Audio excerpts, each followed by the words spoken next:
Bien, ben, bonjour à tous, bonjour mesdames, bonjour cher Albert Hertz, mesdames, messieurs. Je suis très heureux d'ouvrir une petite introduction à cette journée qui s'annonce riche en enseignements. Je vous remercie tous de votre présence.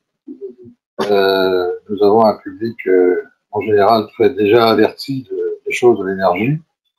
Je suis absolument ravi, mais ce sera l'occasion de faire le point sur les nouvelles technologies qui s'annoncent et dont on peut espérer qu'elles auront un impact plus ou moins rapide sur le grand sujet de la décarbonation de l'énergie. Alors peut-être pour commencer, un bref rappel de ce qu'est la Fédération française de sociétés scientifiques, qui n'est peut-être pas encore connue de tout le monde, en tout cas pas assez à notre goût.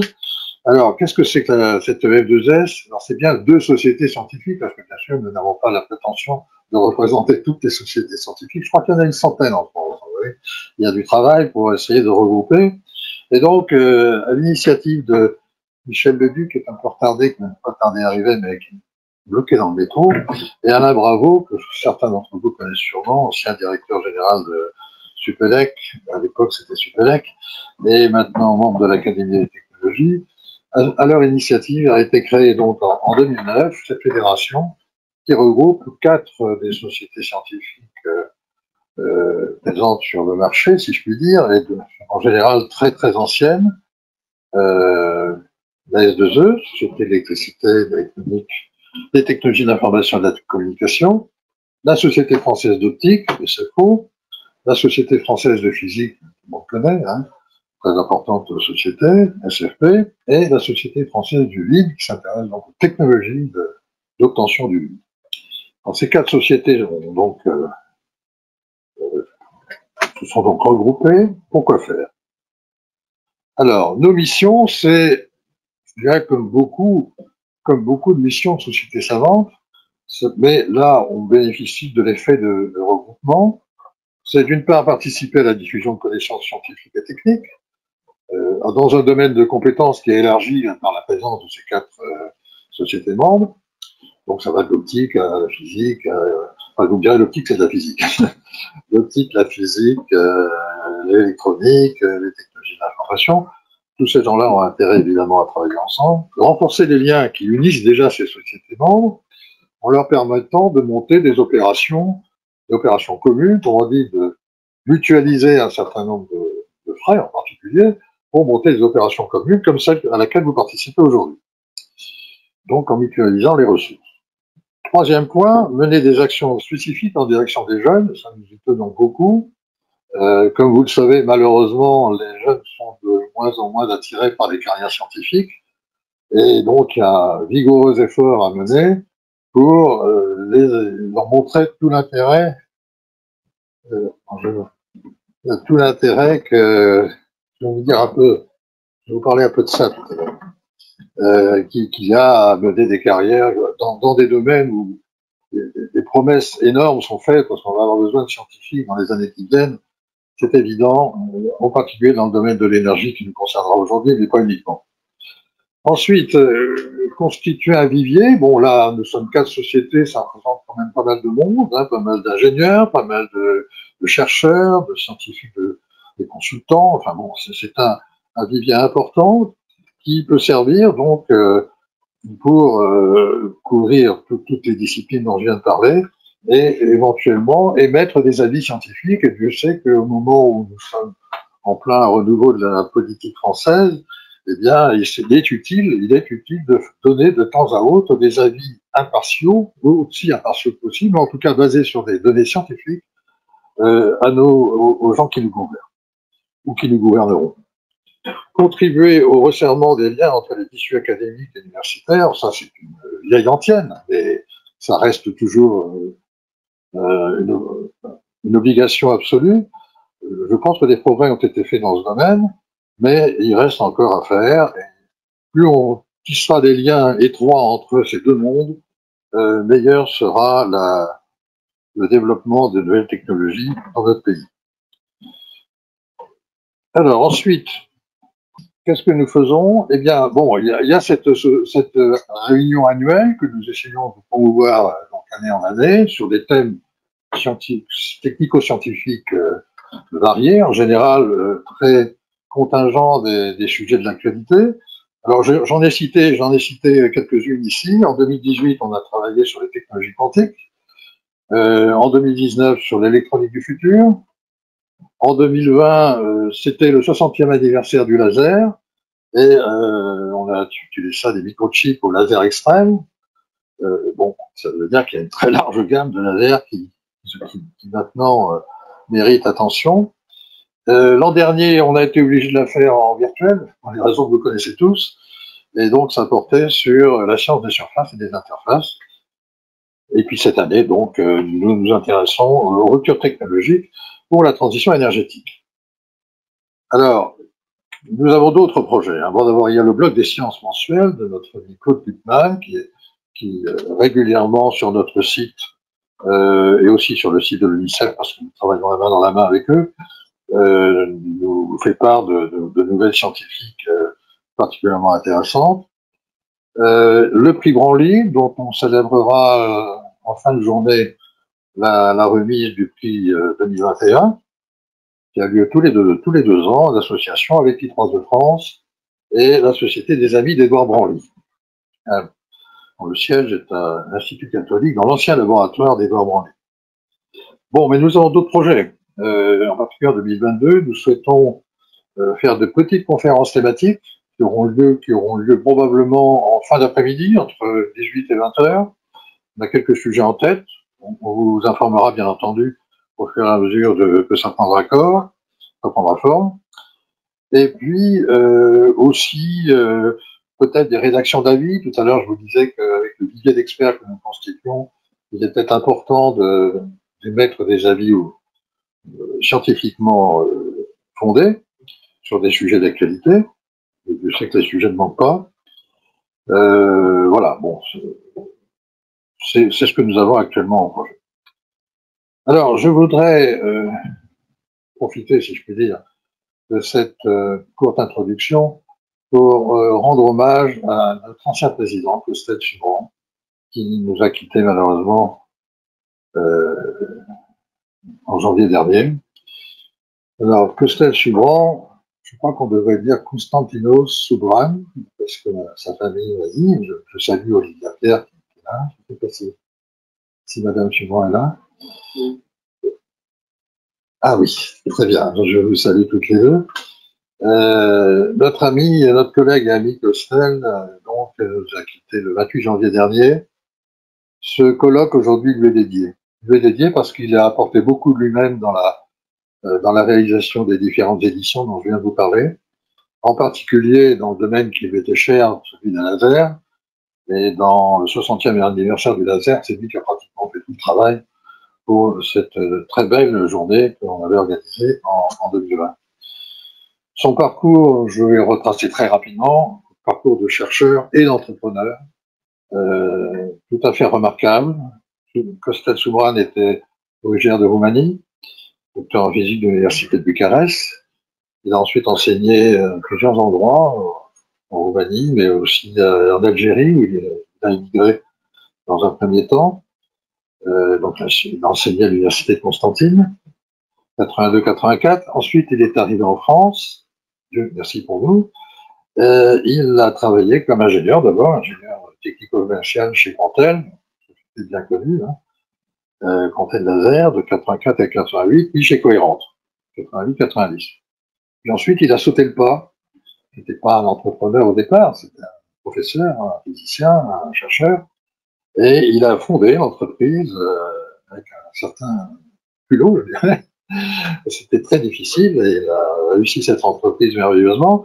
Il a fondé Opton Laser International en 90. Il est devenu vraiment un des leaders dans le domaine de la distribution des lasers et des produits photoniques. Ensuite, bon, il a pris sa retraite, entendu, et une retraite extrêmement active. Il a participé très, très activement à la vie scientifique de la communauté, notamment comme président de la F2S, c'est un peu ce titre-là que nous lui rendons hommage aujourd'hui, entre 2016 et 2020. Je lui ai succédé l'an dernier, donc il y a 2 ans, pardon.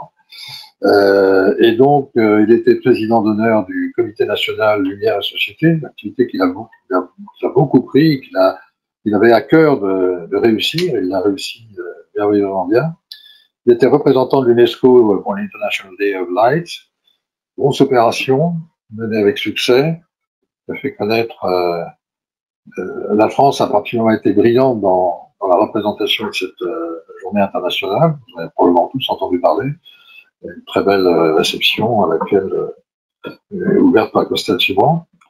Il était membre du think tank le Club Rodin. Je salue le président du Club Rodin, je ne sais pas si c'est arrivé, qui nous fait le plaisir d'être là. Et bon, Costel Subran a été l'auteur de plus de 50 articles scientifiques et techniques, de plusieurs ouvrages. Et j'aurais signalé tout particulièrement l'ouvrage qui s'appelle Lumière avec un S majuscule à la fin, un très joli livre qui est dont vous avez la figurine à côté, là, qu'il a écrit avec Jean Audouze et Michel Menu aux éditions EDP Sciences en 2021. Gros travail, très joli livre, magnifiquement illustré, que je vous conseille d'acquérir si vous ne l'avez pas encore. Il était membre du OSA Industry Development Associate Committee, et donc il ne manquait pas d'activité dans sa retraite. Alors, dernier point que je voudrais signaler, Costel Subran était je dis souvent, un amoureux de la lumière sous toutes ses formes, laser bien sûr, mais pas uniquement.